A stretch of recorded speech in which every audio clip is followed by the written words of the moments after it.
예, 북이스라엘에서 예후가 쿠데타를 일으켰죠. 일으켜가지고 다 죽였습니다. 그죠? 다 죽이고, 그때 그 같이 있던 그 남유다 왕 아시아도 죽여버리죠. 그 아시아와 그 남유다 왕족 40명도 죽였다 그랬죠. 그렇죠? 이 아시아의 아들이 이제 본문에 나오는 요아스예요. 그 자기 원래 왕이 계승권자도 아니었을 거예요. 그 애기였으니까. 아시아가 이제 예후에 의해서 어이없이 죽잖아요. 그리고 왕족들도 다 죽어요. 그 왕족들이 같이 있던 그 왕족들도 죽는데. 근데 이제 이 아내가 그 아시아의 아내가 누구냐면 아합의 집안 사람이에요. 그 아달랴가. 그러니까 아시아는 이제 그 북이스라엘에 있다가 죽어버리고 그 남유다 예루살렘에 이제 그의 아내가 있죠. 아달랴라고. 그 아내가 이제 쿠데타를 일으킵니다. 개판이에요. 쿠데타를 일으켜가지고 이제 유다 그 다윗 왕가를 다 죽여버려요. 다 죽여버리는데 이 요시아의 한 사람이 살아요. 고모가 이제 이 영화 같죠? 고모가 그 갓난 아기를 안고 도망갑니다. 도망가서 이제 성전에 숨겨요. 그래서 대제사장이 숨겨줍니다. 대제사장이 요야다가 키웁니다. 영화 같죠? 네. 이제 영화 같죠? 그렇게 이제 몇 년을 그 아달랴가 권력을 잡고 휘둘러요. 남유다에. 그리고 그가 7살 되던 해, 요아스가 7살 되던 해에 다시 쿠데타가 일어납니다. 왕권을 바로 세우자 해서 일어나서 아달랴를 제거하죠. 제거하고 요시아가 왕이 됩니다. 너무 어렸죠. 너무 어리니까 이제 섭정이 들어가죠. 당연한 겁니다. 너무 어렸으니까 섭정이 들어가는데 이제 대제사장 요야다가 이제 실질적인 권력을 잡고 나라를 일으켜 세웁니다. 잘했어요. 요야다가 살아있는 동안은 잘했습니다. 선하게 평가받죠. 그러다가 문제가 이제 그리고 이제 이 요시아의 가장 큰 업적이라 그러면 성전 보수. 이게 이제 가장 큰 업적입니다. 근데 이제 문제는 요야다가 죽어요. 죽었는데 이 요시아가 애가 모질이에요. 좀 휘둘려요. 이 귀족들한테. 귀족들의 그런 아첨. 원래 그 못난 사람들 밑에는 못난 사람들밖에 없죠. 잘난 사람들 밑에는 잘난 사람들밖에 없고, 그죠? 인재가 인재를 알아보는 거죠. 뭐 아첨하죠. 압력도 넣고 그러면서 이제 우상 숭배를 해야 됩니다. 이렇게 되는 거죠. 그래서 우상 숭배를 해요. 그 일로 이제 요야다의 아들, 그 대제사장 요야다가 아들이 있었거든요. 그 아들이 같이 키웠을 거 아니에요, 그죠? 동생처럼 키웠을 텐데 그 옳은 소리를 하죠. 그렇게 하면 안 됩니다. 했다가 요시아가 이 아들을 형 같은 사람을 죽여버립니다. 요게 이제 발단이 돼요. 돌로 쳐 죽여요. 그 일로 이제 요아스죠. 요시아가 아니죠. 요아스는 아람과의 전쟁이 일어날 때 신하들이 그 요아스를 죽여버려요.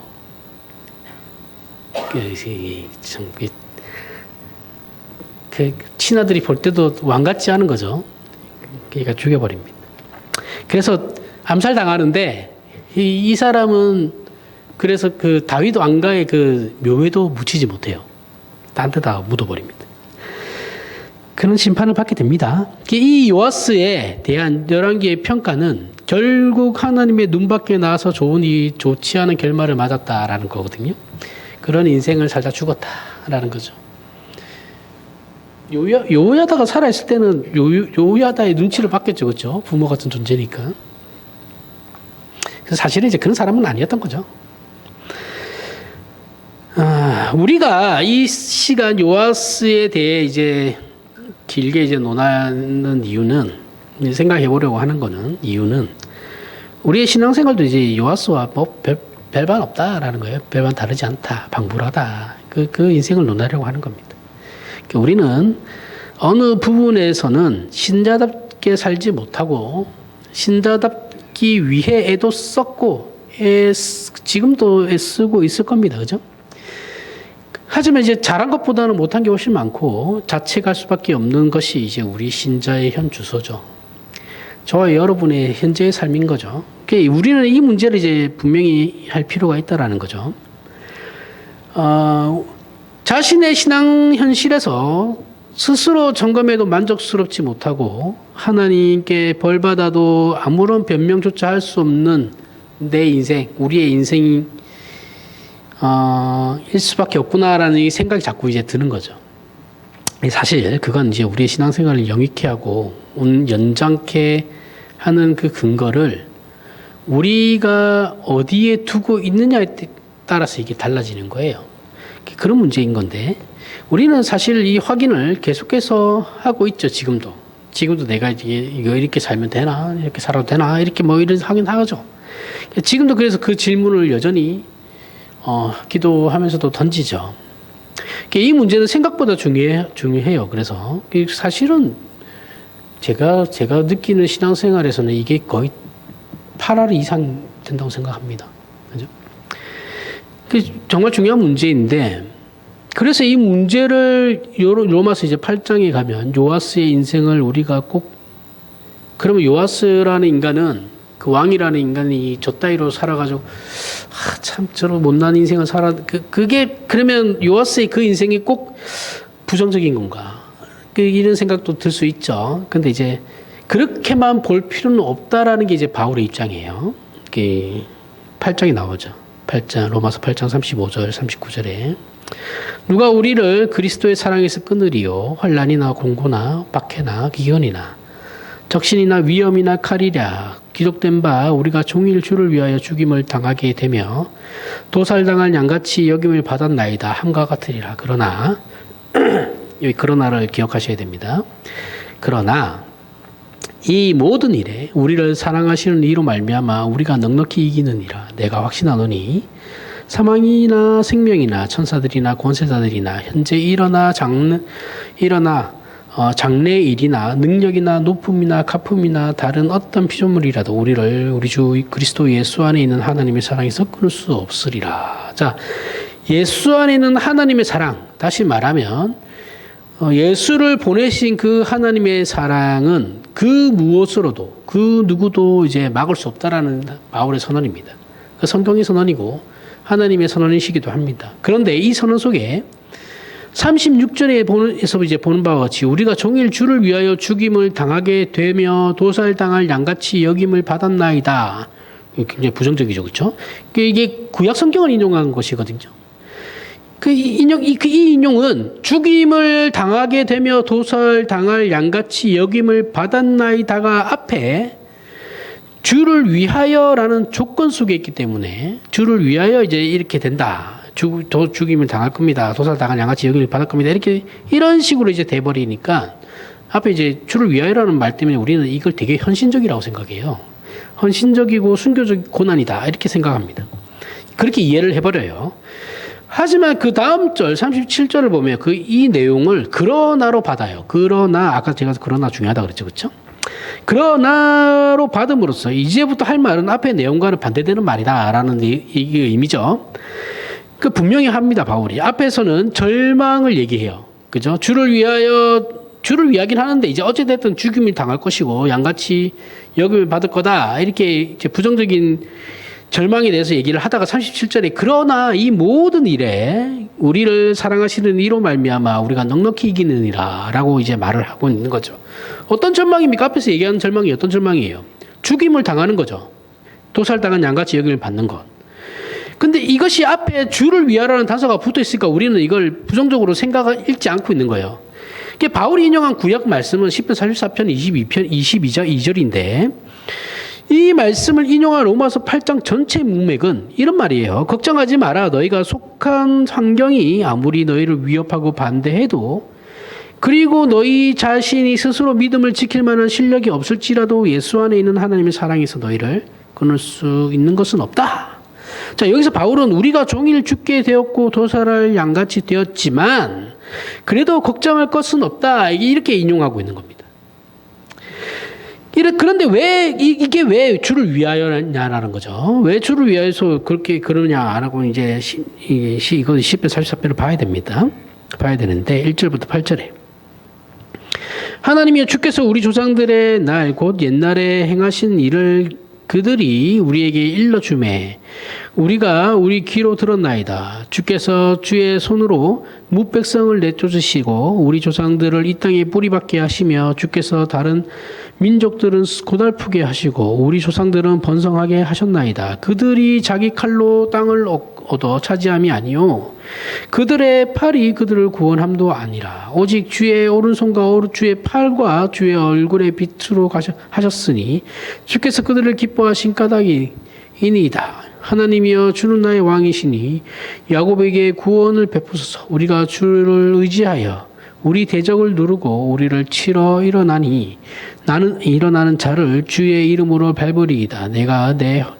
나는 내 활을 의지하지 아니할 것이라 내 칼이 나를 구원하지 못하리이다. 오직 주께서 우리를 우리 원수들에게서 구원하시고 우리를 미워하는 자로 수치를 당하게 하셨나이다. 우리가 종일 하나님을 자랑하였나이다. 우리는 주의 이름에 영원히 감사하리이다. 자, 이 내용은 이스라엘이 어떻게 애굽에서 해방되었느냐, 해방해서 어떻게 약속의 땅에 들어와 기업을 얻고 잘 살게 되었는지에 대한 내용으로 하나님은 우리 조상들에게 이렇게 행하신 하나님이시니까 오늘 지금 우리에게도 구원을 베풀어 주실 분이다라는 거죠.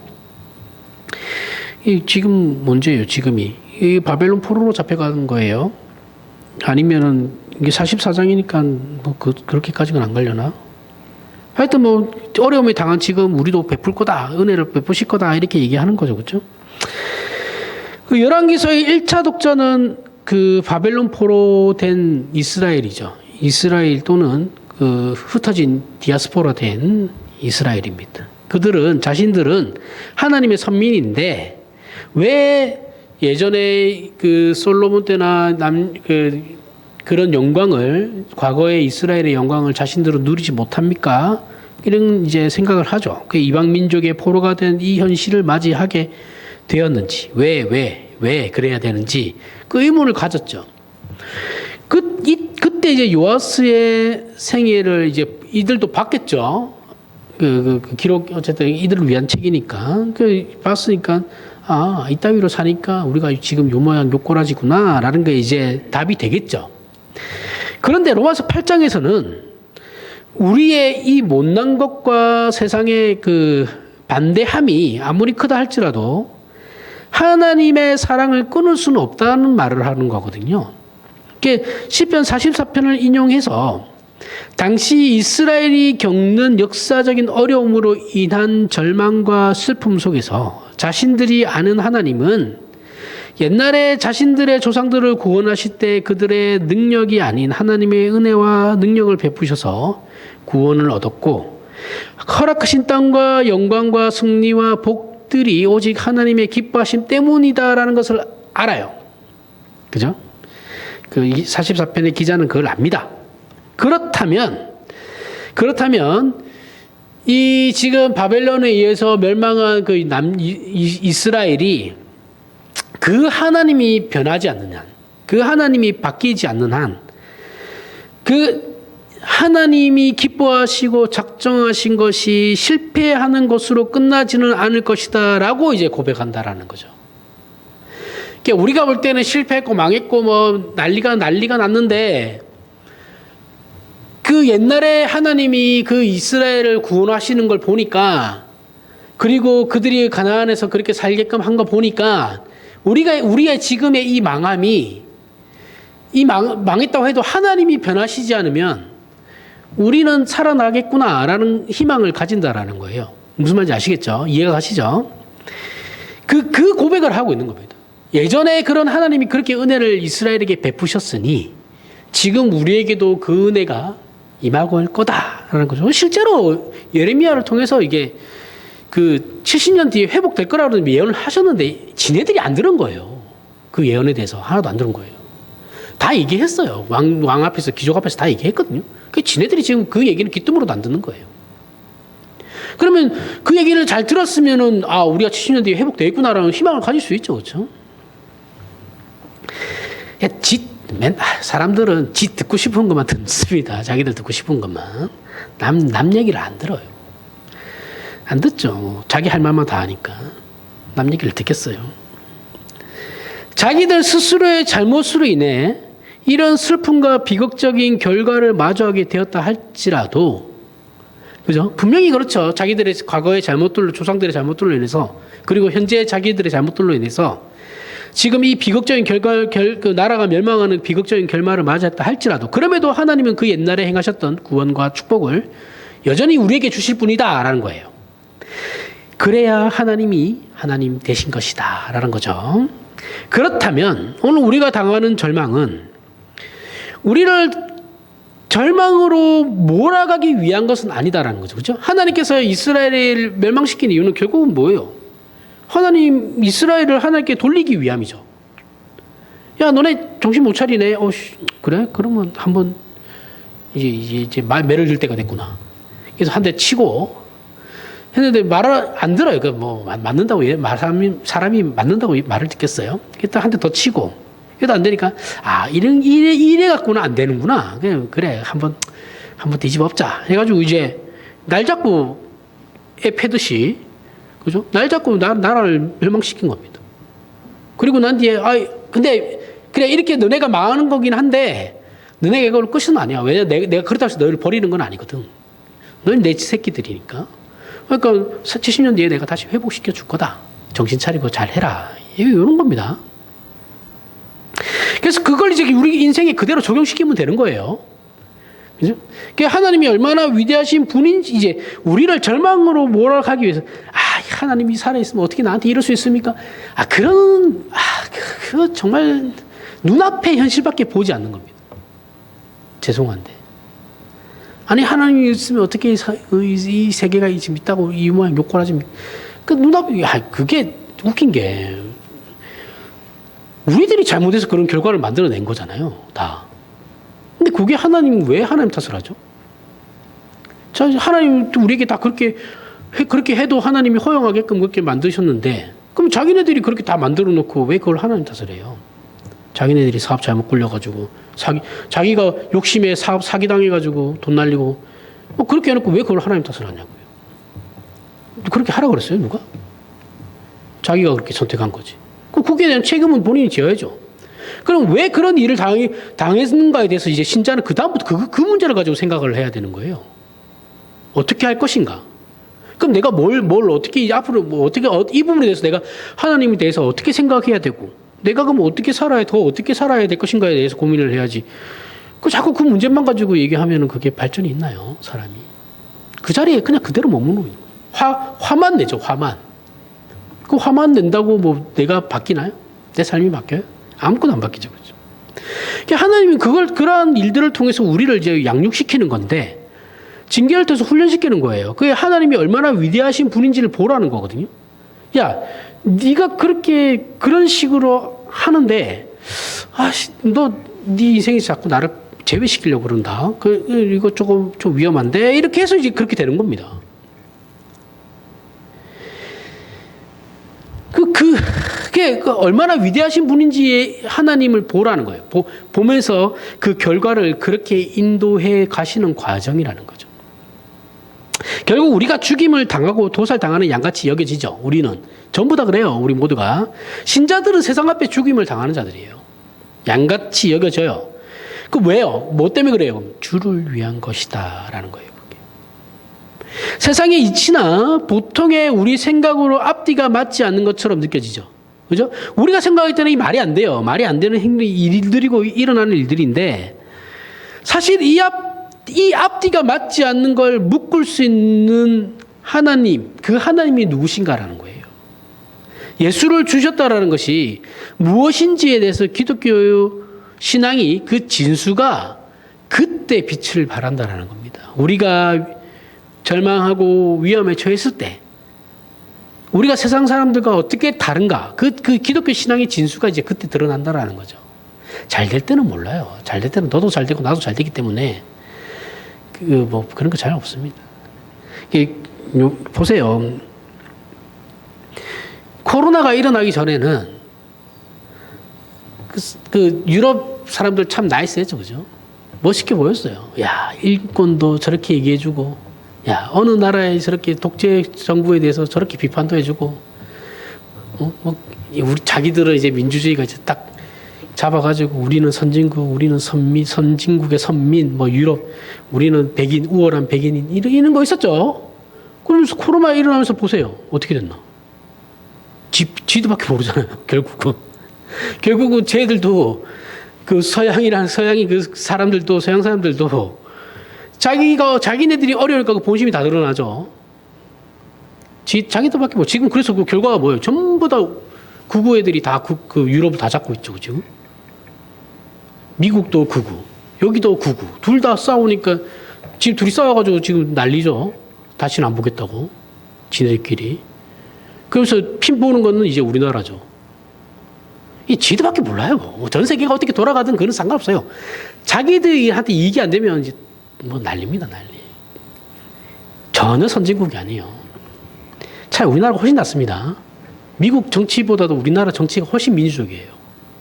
미국 쟤는 이상한 애들이에요. 뭐 그런 거라는 거죠. 잘 될 때는 몰라요. 어려움이 닥쳐봐야, 그때 돼봐야, 그때 신자가 이제 빛을 발한다라는 거죠.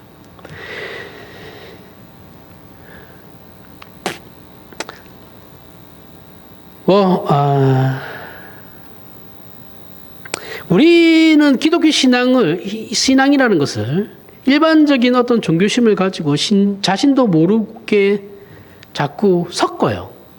이게 참 문제인데. 아내가 이제 저한테 질문을 던지는데, 교회 직장 일하는 데서 어떤 분이 그러더래요. 아니, 같은 교회인데, 왜 저분이 행동하는 거랑 당신이 행동하는 거랑 왜 달라요? 이렇게 얘기한대요. 그거 어떻게 얘기해야 되냐, 이렇게.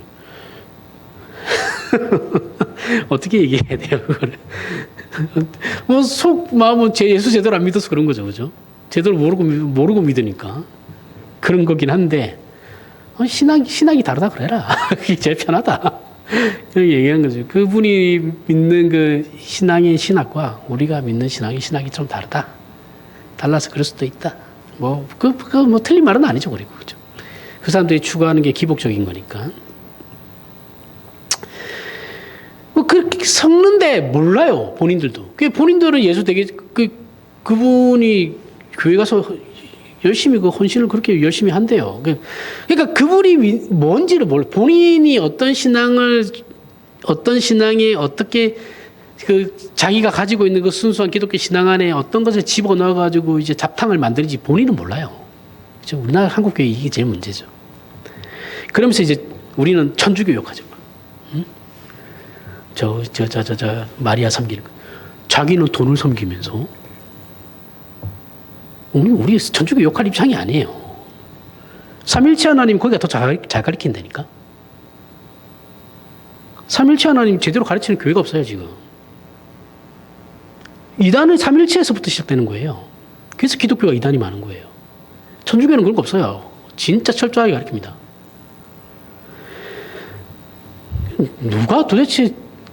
누가 누구를 욕해요?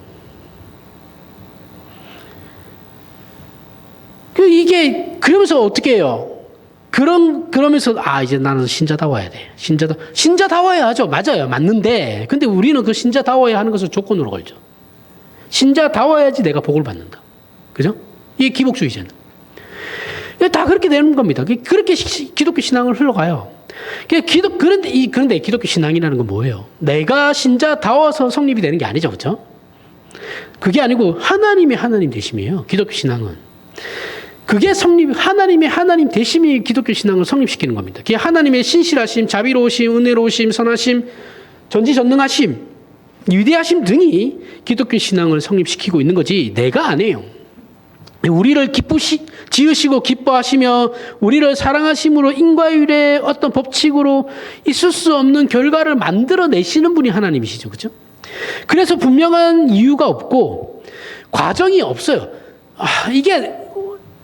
그게 말이 돼? 이렇게 내가 그 친구나 이런 데한테 내 신앙에 대해서 이렇게 얘기를 하면, 그게 말이 되냐? 이런 얘기 들어요. 그죠? 그 말이 안 되는 거예요, 원래. 그냥 이 인과의 관계를 넘어서는 거라니까요. 과정이 납득이 되질 않아요. 내 스스로도 납득이 안 되죠. 어떻게 내가 예수 믿은 게 이게 어떻게 납득이 될까? 과학자들 중에도 예수 안 믿는 과학자들이 나중에 예수 믿는 과학자들이 생기거든요. 그런 사람들 보면 예전에는 신이라는 존재 자체가 인정하지 않았는데 예수를 믿은 뒤 그 얘기를 들어보면 납득이 안 가요. 본인도 납득을 못 해요. 이해가 안 가요. 그 부분에 대해서는. 그런데도 하나님의 은혜로 은혜와 능력에 의해서 승리와 영광을 얻게 되는 것이죠. 이게 기독교라는 겁니다. 이게 설명을 할 수 없어요. 다 설명할 수 없는 겁니다. 설명하지 못하는 부분이 분명히 있어요. 이게 신비, 구원도 그렇고, 삼일체도 그렇고, 구원도 그렇고, 신비라는 부분이 늘 남아있어요. 나만이 아는 그런 게 있어요. 그죠? 믿는 자들끼리만 알 수 있는 그런 게 있다고요. 그래서 따지고 보면, 요아스의 생애와 우리의 생애는 굉장히 방불하죠. 그의 인생이나 우리의 인생은 50보 100보입니다. 하지만 포로기의 이스라엘은 요아스의 생애와 그 옛날 이스라엘의 출애굽 사건을 봤을 때 자신들의 현재 그러한 모습이 끝이 아니다라는 걸 알 수 있게 되는 거죠. 그렇죠? 나라가 망했는데 그렇다고 해서 우리가 이게 끝나는 것은 아니구나. 요아스도 저 따위를 했는데 하나님께서 그 나라를 계속 굴리셨는데 그러면 우리도 지금 이렇다고 우리의 현실이 이렇다, 우리의 현실이 똥밭이라 한들 이렇게 계속 똥밭을 가는 건 아니구나. 이런 거죠. 출애굽을 허락하신 하나님, 홍해를 가르신 하나님, 하나님이 지금의 바벨론을 깨고 자신들을 구원하지 못할 이유가 없습니다. 그렇죠?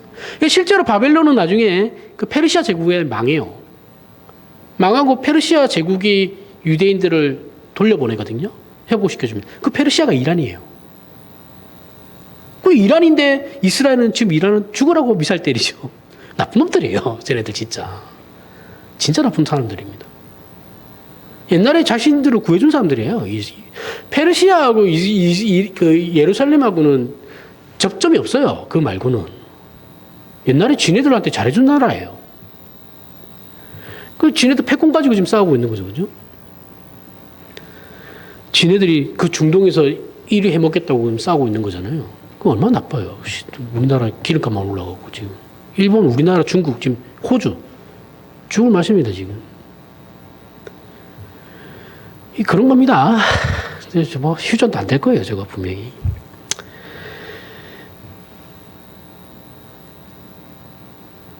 이스라엘이 믿을 수 있었다면 이미 바벨론으로부터 해방된 역사를 가진, 바벨론이 이제 페르시아가 해방시킨 그 역사를 가진 우리 신약의 신자들은 예수 그리스도를 보내신 하나님의 능력과 성의를 보는 측면에서 시편 44편에서는 우리가 주의 구원을 기다립니다. 우리가 아는 하나님은 구원의 하나님이고 은혜의 하나님이시며 능력의 하나님입니다. 라는 이 선언과 믿음을 더욱더 분명하게 이들은 가져야겠죠.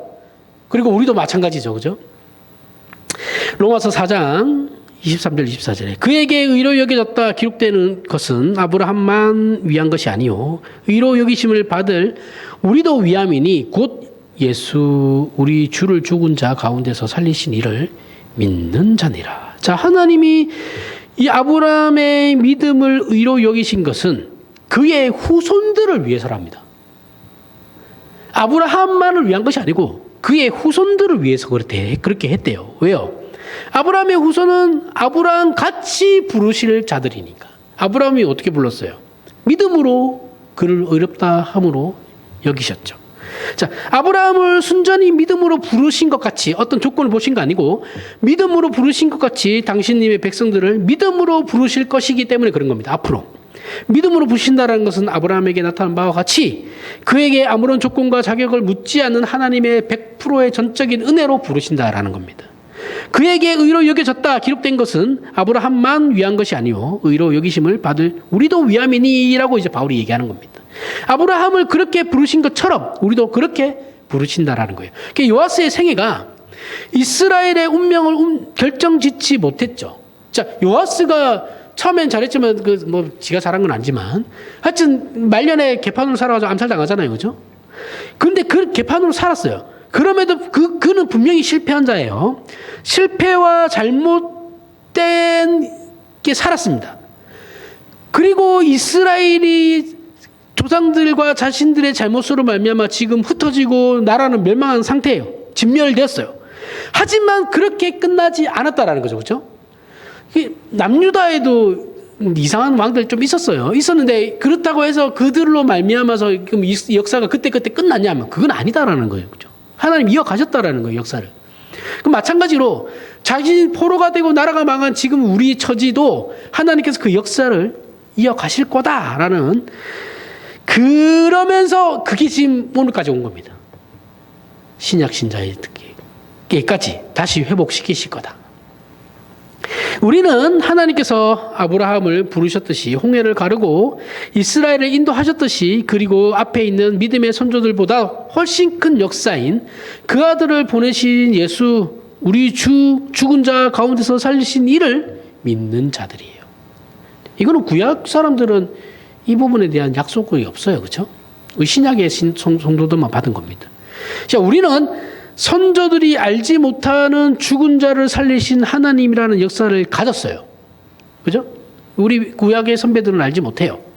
죽은 자를 살리신 하나님이라는 그 역사는 신약의 교회가 가지는 거예요. 죽은 자를 살리신다라는 것은 더 이상 희망이 없고 절망밖에 없는 자들을 해결해 주신 존재라는 뜻이죠. 사실은 우리 신자에게 신앙의 싸움은 언제나 이 싸움이어야 된다라는 거죠. 우리 신자에게 늘 따라다니는 자책과 질문은, 내 믿음이 하나님께 연합이나 될까? 이 모양 이 꼴로 사는데 신자라고 할 수 있나라는 거예요. 이게 문제라는 거죠. 이 문제에 대해서 성경은 예수 그리스도를 믿는 자 가운데서 살리시니, 우리를 죽음에서 살리시니, 매일 도살할 양같이 되었고 죽음 앞에 놓여 있는 우리를 하나님은 고쳐 놓을 수 있습니다 라고 말하는 거 믿는 겁니다. 하나님은 거기서 생명을 만들어 내시는 분이다라는 거예요. 이건 로마서 6장 4절에 가면 같은 말이 또 있어요. 그러니까 시간 되시면 찾아보시기 바랍니다. 이게 지금 성경이 말하려고 하는 거예요. 예수를 죽은 자 가운데서 살리신 것이, 이게 기독교 신자의 가장 큰 믿음의 내용이고 힘이라는 겁니다. 다른 게 아니고. 오늘 본문에 등장하는 요아스의 생애는 결국 그 자신의 신복들에게 칼 맞아 죽은 자에 불과하죠. 그죠? 결국 지멋대로 살다가 그냥 밑에 신하들한테 칼 맞아서 암살당한 자에 불과해요, 요아스는. 하지만 죽음으로 끝나지 않았다라는 거죠, 그죠? 그 비극으로 끝나지 않으며 우리의 책임과 한계로 끝나지 않는다라는 거예요. 그럼에도 불구하고 남유다는 하나님이 계속 유지해 갔으니까요. 예수 그리스도 안에서 반전이 있다라는 겁니다.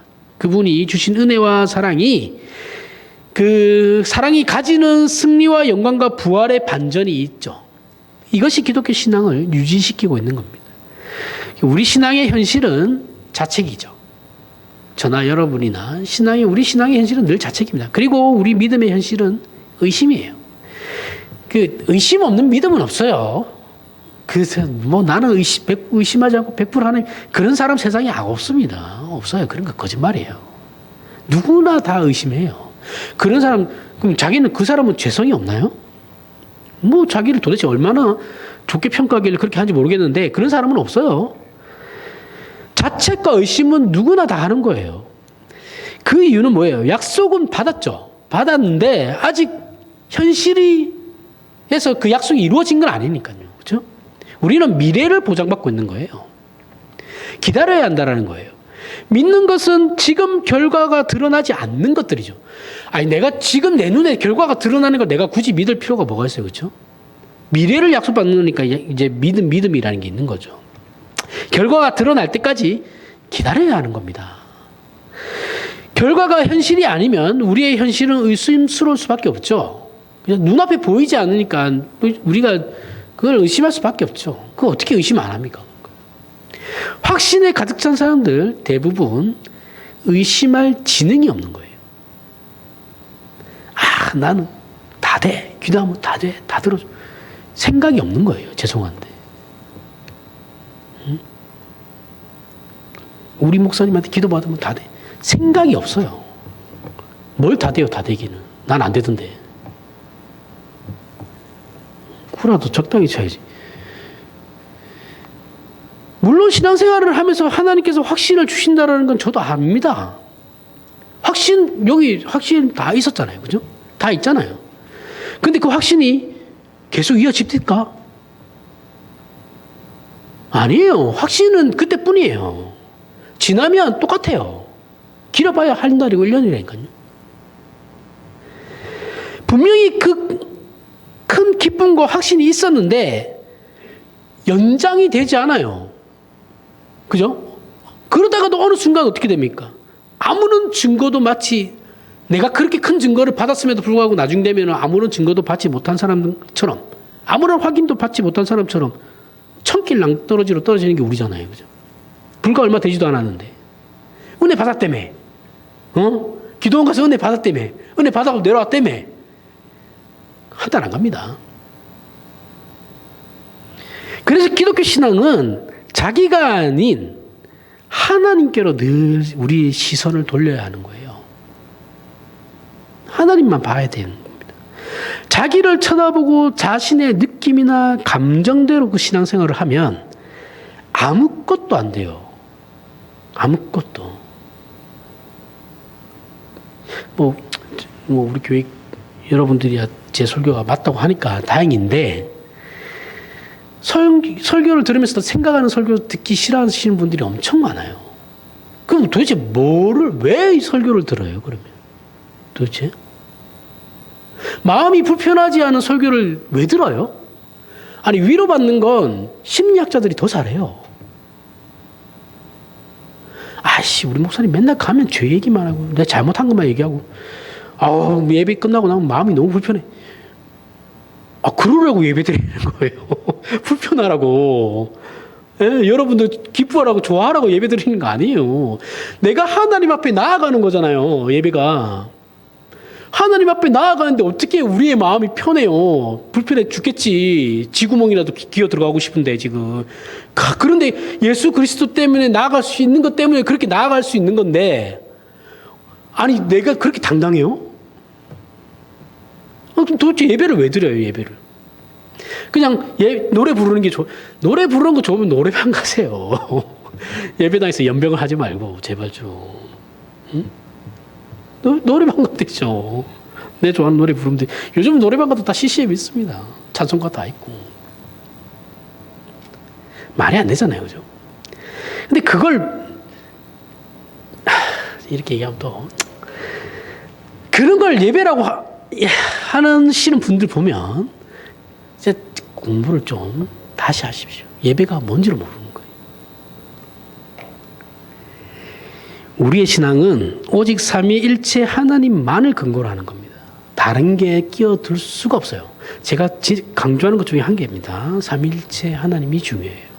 하나님이 누구신가? 어떤 하나님? 삼위일체 하나님이에요. 유대인이 믿는 여호와 하나님 아니고 지금의 이슬람이 지네들이 너네가 믿는 하나님이나 우리가 믿는 하나님 똑같은 하나님이라고 그 알라도 아니에요. 삼위일체 하나님이에요. 그게 누구신가를 분명히 아시고 그 다음에 그분이 우리에게 무엇을 요구하시는가를 알아야 되는 거예요. 어떤 길로 인도하시는가.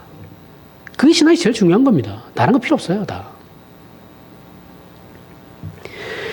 하나님은 영원하시고 은혜롭고 자비롭고 노하기를 더디하시며 인자와 진실이 풍부하신 하나님이시죠. 우리의 신앙은 그 하나님이 누구신가의 그 근거를 놓고 버티지 않으면 못 버팁니다. 어떻게 버틸 거예요?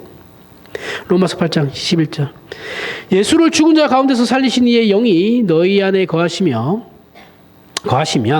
그리스도 예수를 죽은 자 가운데서 살리신 이가 너희 안에 거하시는 그의 영으로 말미암아 너희 죽을 몸도 살리시니라. 자, 우리는 이것 때문에 예수 믿는 겁니다. 우리가 믿는 하나님이 이런 하나님이라는 것이 우리를 안심시키고 우리의 신앙을 보존케 합니다. 그렇지 않으면 우리는 자기 경력과 자기 체면밖에 남는 게 없어요.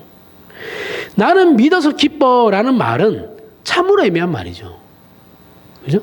본인이 자기 체면에 빠져서 하는 말일 수도 있고, 오늘 우리가 살펴본 바와 같이 하나님 되심 때문에 우리는 우리의 불안과 자책과 절망을 모두 하나님 앞에 벗어 던질 수 있다고 얘기할 수도 있는 겁니다. 그렇다고 해서 아무렇지도 않고 늘 태평하며 한 점의 의심조차 두지 않는 그런 믿음의 경지는 제가 얘기했지만 이 땅에 사는 동안은 없습니다. 그런 사람 없어요. 그렇다고 하는 사람 다 사기꾼이에요. 이거는 제가 100% 보장합니다. 다 사기꾼이에요. 자기는 의심 1만큼의 이 티끌만큼의 의심도 없다. 거짓말이에요. 믿지 마세요. 그런 사람들. 거리를 두십시오. 우리가 가지는 현실적인 신앙의 확인은 성경이 어떻게 하나님이 누구신지를 설명하는가에 붙들려 있어야 되는 거예요. 나를 생각하는 나에 의한 붙들림이 아니고 내가 행하고 있는 그 행함에 대한 거기에 대해 근거를 삼고 나를 붙드는 것이 아니고 성경이 말하고 있는 하나님이 누구신지를 보라는 거예요. 때문에 우리는 우리 자신을 요아스와 방불한 실존으로 본다고 얘기할 수 있는 겁니다. 하지만 우리는 요아스의 생애를 평가하는 데 있어서 전혀 다른 식으로 평가해요. 빌립보서 1장 12절에서부터 21절에 형제들아 내가 당한 일이 도리어 복음 전파의 진전이 된 줄을 너희가 알기를 원하노라. 이러므로 나의 매임이 그리스도 안에서 모든 시위대 안과 그 밖에 모든 사람에게 나타났으니 형제 중 다수가 나의 매임으로 말미암아 주 안에서 신뢰함으로 겁없이 하나님의 말씀을 더욱 담대히 전하게 되었느니라. 어떤 이들은 투기와 분쟁으로 어떤 이들은 착한 뜻으로 그리스도를 전파하나니 이들은 내가 복음을 변증하기 위하여 세우심을 받은 줄 알고 사랑으로 하나 그들은 나의 매임에 괴로움을 더하게 할 줄로 생각하여 순수하지 못하게 다툼으로 그리스도를 전파하느니라. 그러면 무엇이냐? 거칠애로 하나 참으로 하나 무슨 방도로 하든지 전파되는 것은 그리스도니 이로써 나는 기뻐하고 또한 기뻐하리라. 이것이 너희의 간구와 예수 그리스도의 성령의 도우심으로 나를 구원에 이르게 할 줄 아는 거로 나의 간절한 기대와 소망을 따라 아무 일에든지 부끄러워하지 아니하고 지금도 전과 같이 온전히 담대하여 살든지 내 몸에서 그리스도가 존귀하게 되게 하려 하냐니 이는 내가 사는 것이 그리스도니 내게 사는 것이 그리스도니 죽는 것도 유익함이라. 자, 바울의 굉장히 놀라운 고백이죠. 그는 사도로 예수 그리스도로 말미암아 사는 자가 되었지만 지금은 옥에 갇힌 상태입니다. 빌립보서 예전에 다 했죠. 그는 사는 것이 그리스도를 위한 것이고 죽을지라도 그리스도께서 존귀하게 되는 것 외에는 관심이 없는 사람이에요. 그는 이 일로 인해서 사람들이 오해하고 비난해도 상관없다고 합니다. 자기가 예수 믿는 것 때문에 그리고 내가 자신이 복음 전하는 것 때문에 다른 사람들의 비난은 뭐 별 문제 되지 않는다 이렇게 얘기하고 있죠. 오히려 그런 일로 그리스도가 더 전파되니까 오히려 좋다. 뭐 그런 거죠. 바꿔서 생각해 보면 바울은 하나님의 종이지만 그를 비난한 자들의 말처럼 늘 오해받고 곤란한 일을 겪으며 옥에 갇힌 상태죠. 형통한 길로 인도받지 못했고 여러 위협과 목숨까지도 잃을 뻔했었습니다. 그의 길은 늘 가시밭길이었어요. 늘. 하지만 이런 일에 대한 바울 자신은 이것이 자신의 사도된 증거라는 거예요. 그렇기 때문에 내가 사도라는 것을 부인할 수 없다는 거죠. 우리는 우리의 생애가 그럴듯하게 보이지 않기 때문에 신자된 존재로서 하나님께 인정받고 있는지에 대해서 의심을 하죠. 그죠? 내가 그럴듯한 삶을 살아가지 못하고 있기 때문에 이게 뭐야? 신자로 살면서 뭐 하나 제대로 한 것도 없고 아무것도 없이 그냥 이렇게 전전긍긍하면서 살아가는 게 무슨 신자인가 이런 의심하죠. 이 말은 우리가 하나님께 인정받고 있다면 하나님께서 형통한 길을 열어주시고 유효한 인생으로 인도하여 능력 있고 효율성이 있는 인생을 살게 할 것이다라는 그런 기대를 가졌기 때문에 이런 생각을 하는 거예요. 그죠? 이런 생각이 없는 사람도 없습니다. 누구나 다 해요. 이런 생각. 한 번쯤은 다 합니다. 그리고 좀 힘들 때 보면 아니면 우리 교회 같은 신앙생활 하는 그 공동체 안에서 누군가 잘 되는 걸 보면 부럽죠. 이런 생각 해요. 무조건 하게 돼 있어요. 안 하는 사람 없어요. 목사라고 안 하는 거 아닙니다. 다 해요. 아, 나도 좀 목사님처럼 좀 덜 노력해도 좋은 결과가 많이 맺히는 그런 거 다 원합니다. 안 원하는 사람 없어요. 그런 사람 없어요. 이렇게 가난하고 아프며 못 배우고를 지나서 우리 마음에 확신조차 없고 전전긍긍하며 자책하고 절망하며 몸부림치는 자신이 신자일 리가 없고 이게 하나님이 연락하신 인생일 리도 없다라는 생각을 우리가 한다라는 거죠. 그런 거랑 똑같죠. 아이들 키우면 부모가 막 혼내잖아요. 그럼 애들이 무슨 생각이에요? 우리 엄마 아니거든. 나는 다른 밑에서 좋았다 그랬으니까. 우리 엄마 아니고 아마 우리 엄마는 저 부잣집에 나를 잃어버렸을 거다. 난 좋은 자식이라 그랬으니까. 그죠? 어릴 때 다 한 번도 하신 생각. 분명히 우리 엄마면 나를 저렇게 할 수 없다. 내가 이렇게 억울하게 당하는데 우리 엄마라면 이런 생각 다 했죠. 어렸을 때. 똑같은 거예요. 그죠? 뭐 어른이라고 해서 대단히 뭐 생각이 바뀔 거 생각 그냥 표현력이 좀 고급화될 뿐이지 그런 거 없습니다. 똑같아요. 수준은. 그러나 바울은 그 누구보다도 열심으로 헌신했죠. 그죠? 뭐 이거는 자타가 공인하는 겁니다. 그죠? 헌신했지만 전혀 형통한 현실을 만나지 못했습니다. 사람들에게 오해받고 자신이 세운 교회에서 배척받았어요. 그리고 그의 선 넘었죠. 그의 사도권마저도 부인하는 그 교회를 봤죠. 본인이 세운 교회입니다. 편지를 보면 대단한 사람인 것 같은데 실제로 보면 영 신통치 않아 보여요. 사단의 가시가 주어져 있어서 늘 스스로도 전전긍긍하면서 삽니다. 돈도 없어요. 일해야 되니까. 이런 걸 통해서 도대체 성경은 무슨 말을 하냐라는 거예요. 우리 신자가 가는 길은 우리가 생각하는 것과는 다르다라는 것이죠. 그렇죠? 무엇이 다르냐면 예수께서 이 땅에 오셔서 성육신하시고 십자가에 죽으신 일들이 그 누구에게도 그럴듯해 보이지 않았다라는 겁니다. 그리고 예수께서는 정말 죽으셨어요. 가난한 자들과 죄인의 친구로 오셨다라는 표현대로 그분은 가난하게 오셨고 죄인 중에 섞여 있으셨으며 병자와 환자들 속에 계셨어요. 그분을 따르는 자들이 이런 자들이었고 그분은 늘 이런 사람들과 함께 했습니다. 우리가 우리 자신을 보면 우리는 신통한 길을 걷지 못하죠. 신통한 길도 걷지 못하고 내 주변에 있는 사람도 그냥 그 모양 그 꼴아지고 나라고 뭐 다를 것도 없고 뭐 하나 잘난 놈이라도 있으면 도움이라도 받을 텐데 그런 것도 없죠. 늘 우리 시대와 이 사회에서 뒤처진 자들이죠. 감춰진 자들 속에 실패자들 속에 늘 있죠. 우리 주변에 잘난 사람도 별로 없죠. 그렇죠? 이것이 이제 우리를 더 괴롭게 하는 겁니다. 하지만 이건 우리가 가진 신앙이 참된 신앙이 아니고 하나님이 인정하는 신앙이 아니기 때문에 현실적으로 우리의 신앙은 그 힘을 쓸 틈을 가지지 못한다고 말할 수 있죠. 무슨 말이냐면 먼저 그의 나라와 그의 의를 구하지 않기 때문에 우리의 신앙이 힘이 없는 겁니다. 그죠? 우리는 내가 중요하니까 내가 먼저 잘 돼야 되죠. 하나님 뭐 이런 거 생각 안 하죠. 한다고 해도 전혀 하나님이 뜻하는 바대로 안 하죠. 이상한 데로 가죠. 그죠? 그래서 우리 신앙에 힘이 없는 거예요. 여러분 뭐 하나님의 기적을 체험하고 싶으세요? 그럼 실제로 일어나요. 일어나는데 먼저 그의 나라와 그의 일을 구할 때 일어나는 거예요. 돈이 없습니까? 먼저 그의 나라와 그의 일을 구하면 돈이 생겨요. 안 하니까 그러는 거예요. 안 하니까. 이렇게 사는 사람 없어요. 지금 시대에. 현대에 먼저 그의 나라 그의 일을 구하는 사람은 없습니다. 실제로 성경의 약속입니다.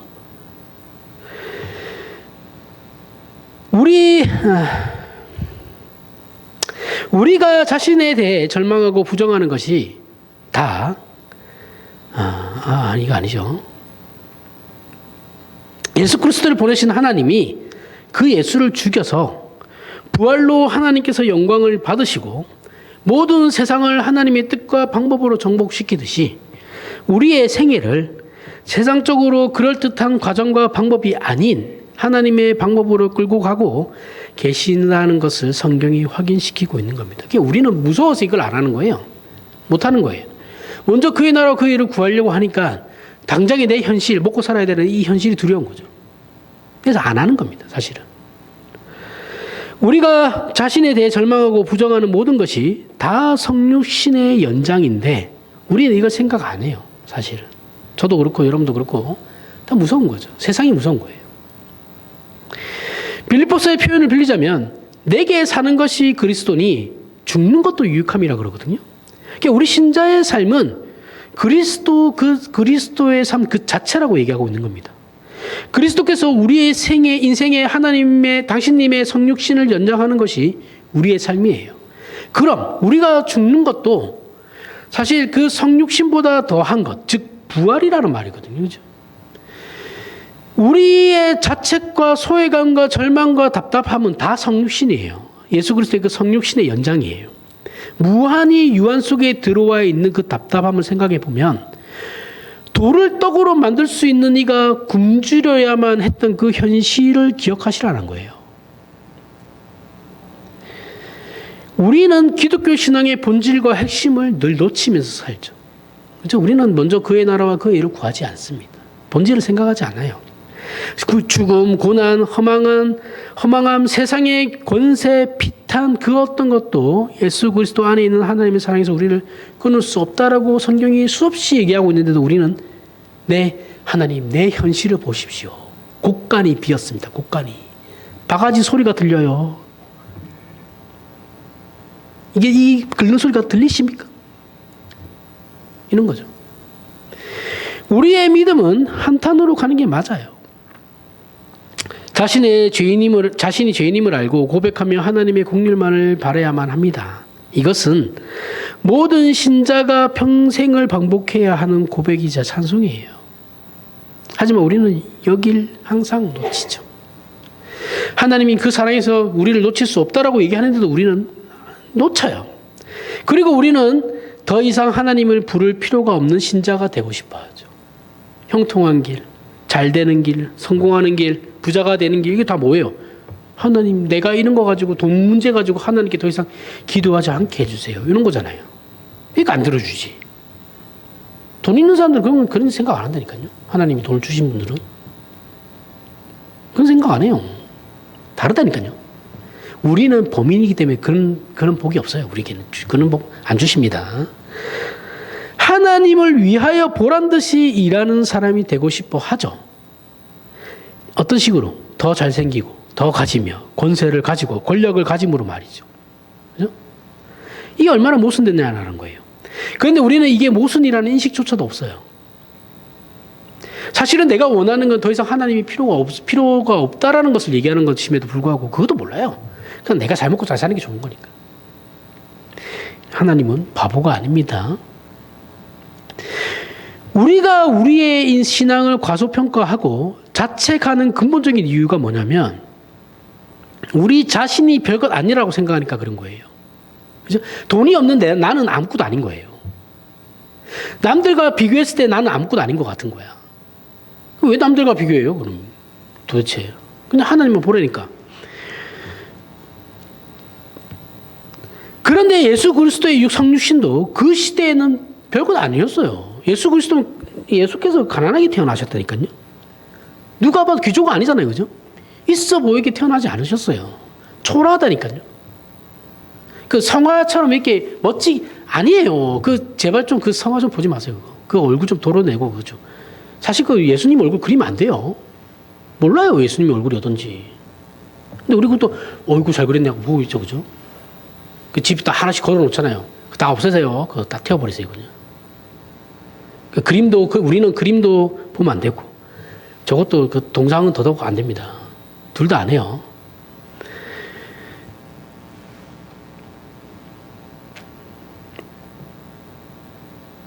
그런데 예수님도 별거 아니다라고 생각했고, 바울도 볼 때 별거 아니었어요. 그 시대에는.